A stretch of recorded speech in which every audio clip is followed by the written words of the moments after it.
Hey there, it's Melissa Brunetti, and welcome to the Mind Your Own Karma podcast.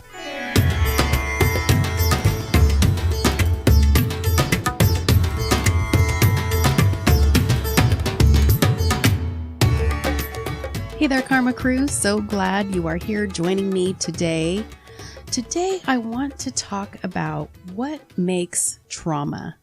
And I want to talk a little bit about attachment as well, as all of this is related to adoption relinquishment and the trauma that a lot of us adoptees feel because of that relinquishment from our birth mothers, the only source of security that we have. And a lot of times that security is ripped from us the moment we are born.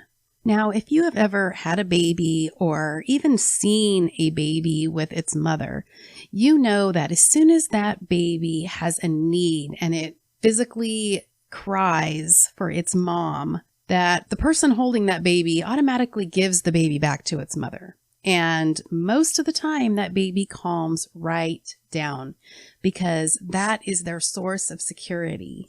And usually mom has that intuition with that baby as to what that baby is needing in that moment. And that connection is undeniable. We have all seen it or experienced it ourselves with our own children.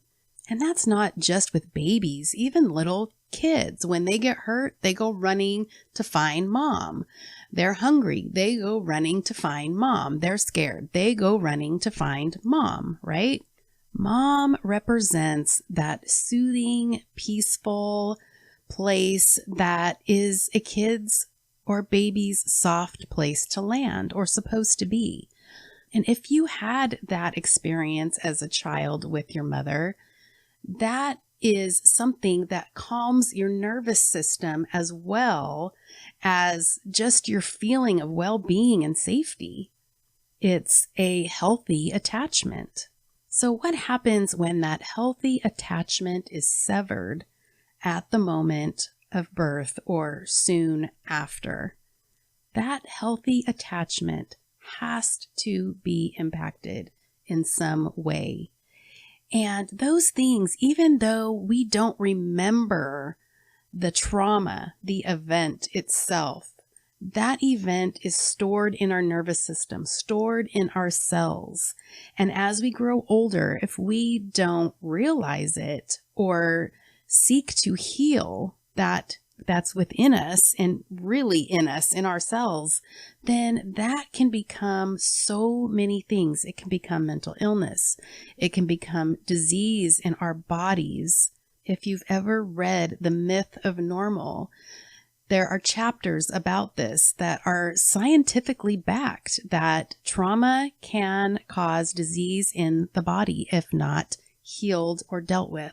But for many of us adoptees, we haven't even realized that we are carrying this trauma in our bodies until we get sick or the universe nudges us so hard that we cannot deny that something else is going on here. What is really happening?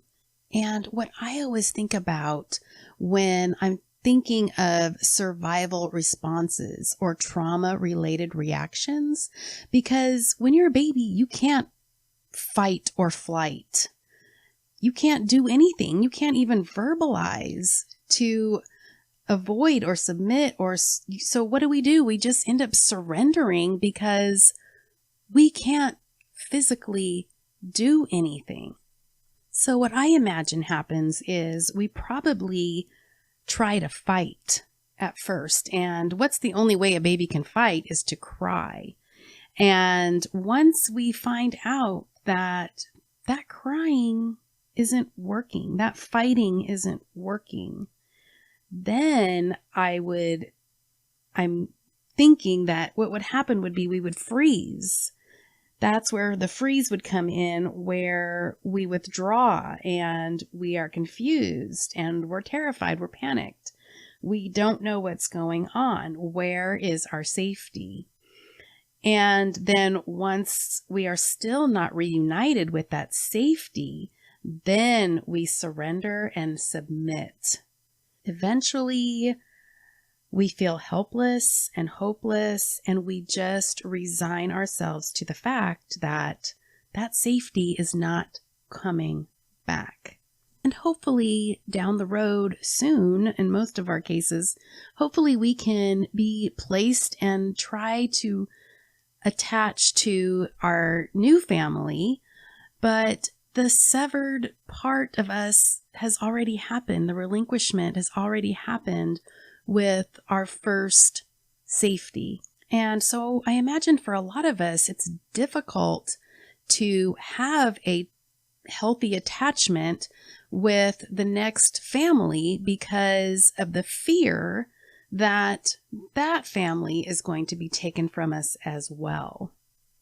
And all of this could be in our subconscious mind because we have been told that adoption is the Band-Aid for why we had to be relinquished and how lucky we are to be placed in another family that is hopefully loving and wanted us and all of those things that we hear. And in the Disneyland story of adoptees, we are told that everything is fine. Everything is normal. That we shouldn't have any negative feelings towards being an adoptee. But no matter even if you are able to make some healthy attachments with the family that you're placed in, the damage has already been done. And why some of us, our wound is a paper cut, and for some of us, it's a huge gaping hole that almost kills us. There's so many things that contribute to the wound and how big our wound is. Things like how soon we were placed, or, were we with our families for a few years and then got put up for adoption or put in the foster system? Do we remember the relinquishment? How was our adoptive families towards us, and how was our upbringing? Was it a healthy relationship, a not healthy relationship, abusive relationship? There's so many things that can contribute to what everyone's wound turns out to be. I think personality has a lot to do with it. Some of us have stronger personalities where maybe we can bury some of that or not let it affect us as much, where some of us are very empathetic and everything affects us. But nonetheless, I have heard over and over and over again from adoptees that they have been through mental and physical pain carried in their bodies, that they've gone to medical professionals over and over again and had so many tests run, and nothing shows up. Me personally, I have figured out that being my authentic self and diving deep into these little pains and nudgings when I get them, trying to find the root cause of it is what heals them. And I have had major pain in my body and feeling sickness in my body healed from being authentically me. There's usually something that I'm not looking at, or something that I'm doing because I should, or someone else expects it of me, and not consulting myself, my body, my mind, my spirit, my essence. As soon as you start losing your way, as soon as you stop consulting yourself, is when your body is going to put up that stop sign and be like, hold up. Because your essence and who you authentically are is not going to allow you to get off track. It is going to set off some kind of warning signal for you because it wants you to be happy. So just like that GPS in your car, when you make that wrong turn and your GPS starts screaming to make that U-turn, that is what our bodies do to set off the warning signal that something's not right here. And if we continue to not listen to our bodies, then the pain or whatever illness you are feeling is going to keep escalating. It's going to keep going off. That alarm is not going to stop until you stop and listen to what it's got to say for you. Like I have said in the past, the good and the bad news is all the answers to your happiness are inside of you already. Everything that can heal you is already inside of you. Your body knows what you need. So the sooner you can stop and check in with your body and really take inventory. How do I feel right now in my body? Do I feel pain? Do I feel tension? Do I feel anxiety? Do I feel happy? Do I feel healthy? Check in and name the feelings. And sometimes just acknowledging the feelings that you're feeling in your body, just acknowledging them and not trying to change them or fix them right in that moment. Sometimes you will feel a change right then. Just acknowledging to your body and your soul, just acknowledging the feeling. But what happens is we get on that hamster wheel every day and we do the same things. We mindlessly go through our days because we're not happy. We don't want to experience the feelings.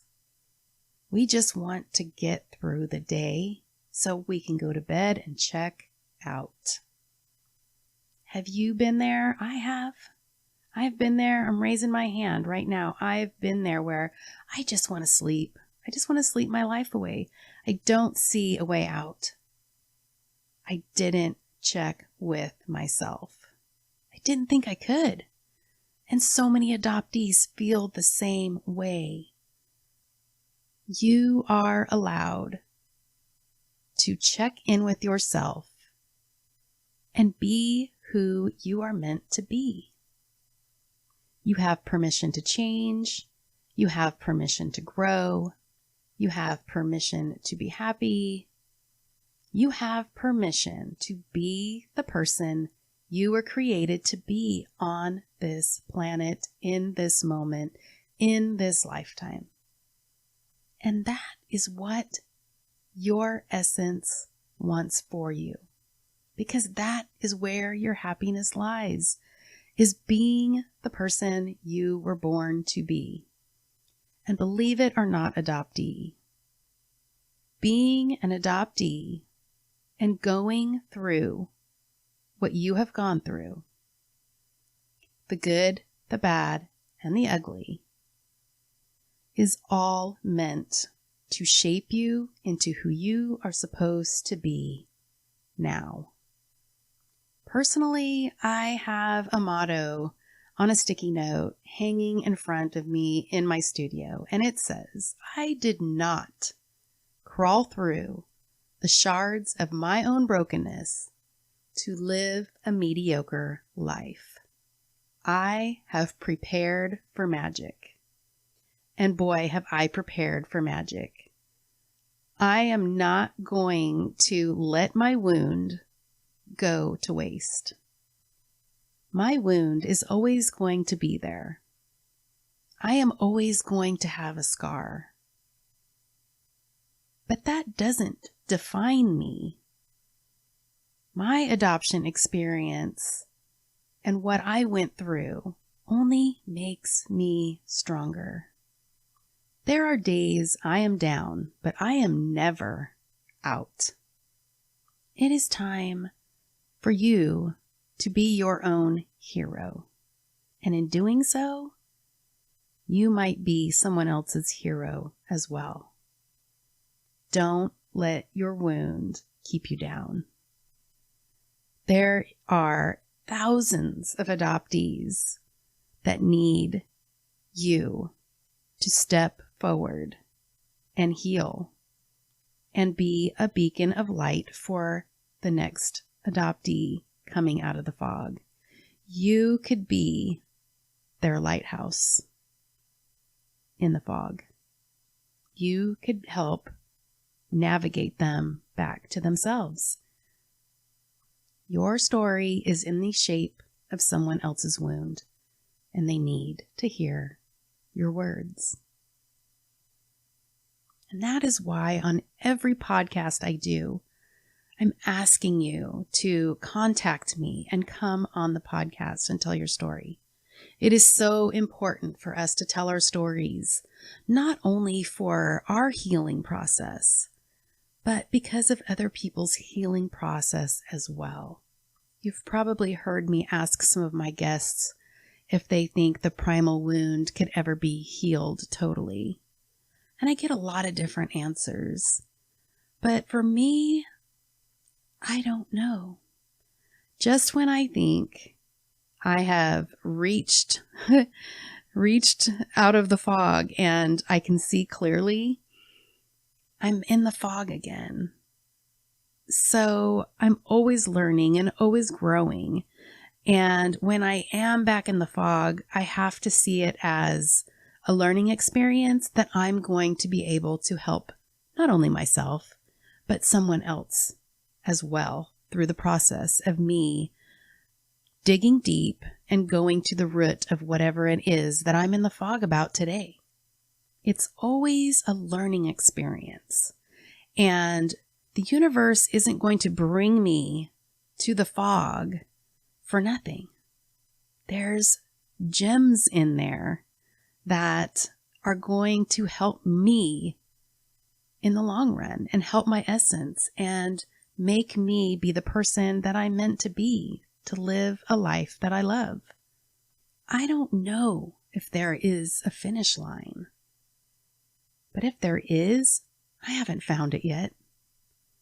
And that's okay, because I think if I crossed the finish line and collapsed and was in the most blissful place, just sitting on a cloud playing a harp or whatever, I would get bored.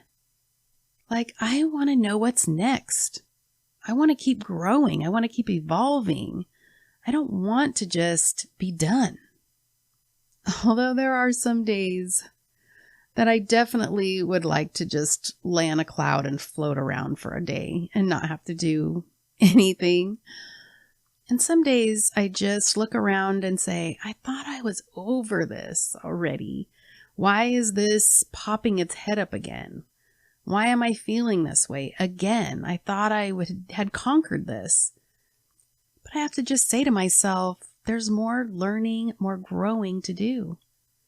Or maybe I haven't gotten to the root. Maybe I just pulled the weed out and the root is still there and I need to dig a little deeper. So getting back to the infant adoptee, we learn to survive from day one.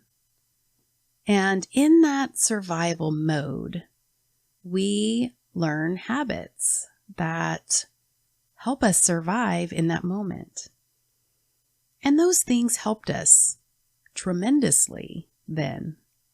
But if we continue to act on those behaviors as we get older, sometimes they're not as great for us anymore. But we continue to do them without even realizing it. As an example, I heard a story not too long ago of a lady that came for some therapy, and she had told her therapist that she remembers being sick as a child all the time, and she was at the doctor's office all the time, had many surgeries. They're trying to figure out what was wrong with her, but she just remembers being sick all the time. So during her session with her therapist, it dawned on her that she had buried the fact that she had been molested as a little girl. But if she was sick, the molester would leave her alone. So as she got older and she would feel frightened, she would automatically go into sick mode because that is what she had learned as a child, which served her well. It was her survival. It was for her survival that she was sick, that she wouldn't be hurt. And now as an adult, when she would feel threatened, that survival habit would come up and she would feel sick. And until that moment, she had no idea that that was why that was happening to her. And as soon as she realized it, she healed herself. She had found the root cause of feeling sick all the time. And it's nothing to beat yourself up about. Oh my goodness, we use these things to get through. To get through when we have nothing else. We figure out a way, we figure out what works for us and do our best in the moment. But in the end, I believe that it is all healable. I might still carry the scar, but it is not going to affect me like it did before when I couldn't do any better or when I was in survival mode. Now I just want to talk about trauma for just a moment. Recently, I learned that there are 4 predominant ways that we acquire trauma in our lives. And what is trauma? Trauma is any overwhelming experience that we can have where we feel helpless, powerless to fight in our circumstances in that moment. And I've also learned that trauma necessarily isn't what happens to us. It is what our perception of what happened to us is. So what makes up our trauma is the perception that is connected to that powerless feeling that we have, that threat of our very survival. So we find ways to soothe or to bring it down a few notches so that we can live through the experience. And I would think this would be especially true as babies, that we're not remembering the facts, but we're remembering the feelings of helplessness and powerlessness. And I recently came across an article about these 4 predominant ways that we require trauma. And some of these I had thought about already and knew, and some of these I kind of didn't think about. And some of these might fit for you and some might not. So the first one obviously is the direct experience, which most of us adoptees have had. And the definition of direct experience is any experience, anytime from conception forward. So from conception forward, that's perceived as overwhelmingly dangerous or life-threatening, where we weren't able to take an action to make it stop, be finished, or complete, done, over, survived in the mind-body system. And that word from conception just blows my mind because I've heard adoptees say that from the moment of conception, that they had either a relationship with their birth mother or that they felt that break in the relationship from that moment on, that the mother disconnected, knowing that she was going to have to give that child up. So she did not want to make that connection. And I've had adoptees tell me that they have felt that in the womb. So fascinating. The next one is empathetic absorption, and this one interests me as well. And the definition of that one is feeling the unstable, chaotic, incoherent emotions and energies of those we rely on for survival, care, and loving connection, most typically parents or caregivers. The younger and more empathetic we are, the harder to differentiate what's ours and not ours. And I'm sure as babies in the womb, we are feeling that empathetic absorption, that unstable, chaotic, incoherent emotions of the birth mother as we are being formed. And in the definition, the younger and more empathetic we are, the harder to differentiate what is ours and what is not ours. How much more younger can you be than in the womb experiencing this? How many of us were not feeling that care and loving connection from our birth mothers, from even before birth? And even if we did feel the connection, then soon after birth, we are taken away. And so then how does that affect us? Again, feeling the chaos and incoherent emotions and energies. I just find it so interesting that this is such a difficult concept to grasp. When, if you think about it, it makes such perfect sense. But it's so uncomfortable for everyone else that we aren't allowed to talk about it or express how we feel about it. Too uncomfortable. It doesn't fit the narrative. And no one makes money off of this fairy tale going down the tubes and the truth coming out. The third way that we can acquire trauma is called ancestral inheritance. And the definition says, just like a baby chick knows how to get out of its egg without any instruction, we're born with inherited information in us.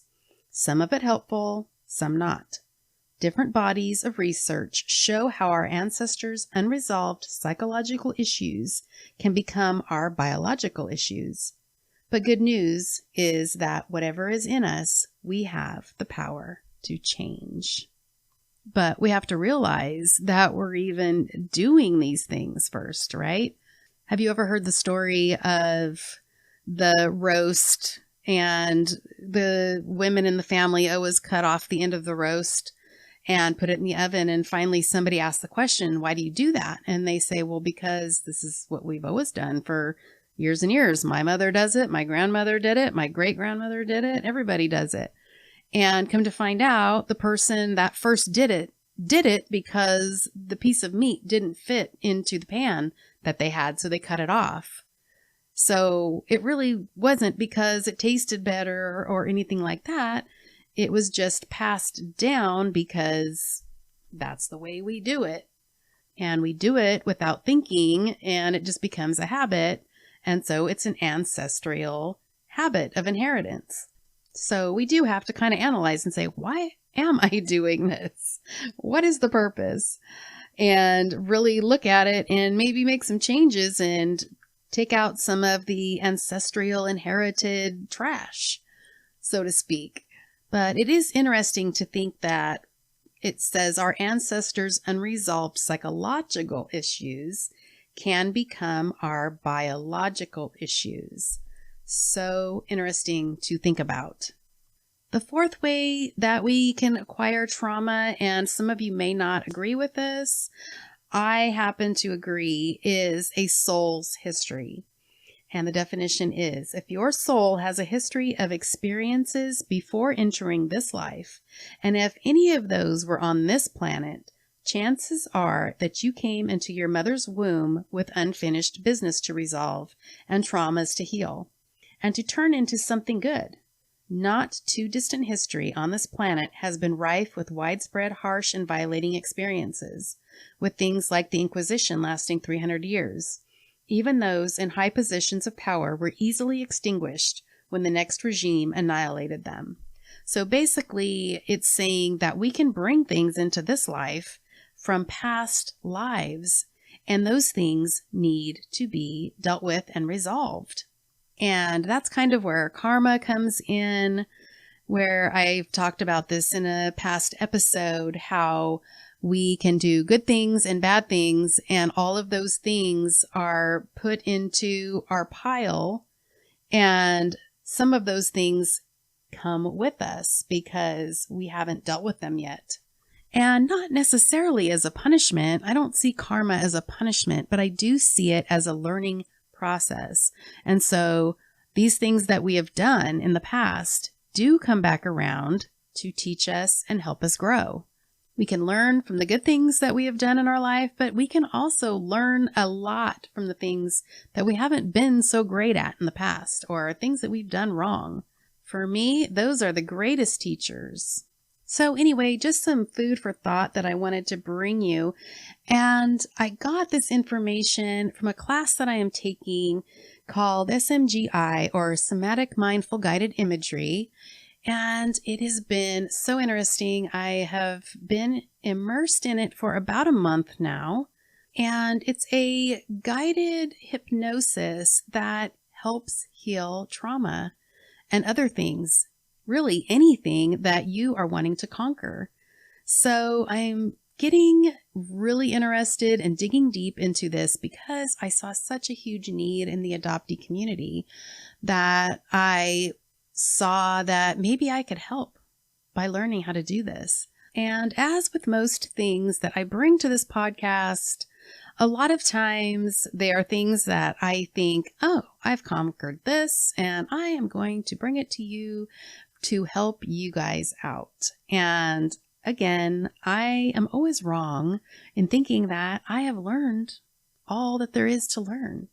And what I love about this SMGI is it gets to the core, to the root of what is making you sick, what is making you do what you're doing, why are you doing it, you want to stop doing it, you want to stop smoking, so many things. Why are we doing it? And if we could figure that out, then we can heal it. And what I love about it is the core is everything that I've been saying since day one. Episode 1 of this podcast is all the answers are already inside of you.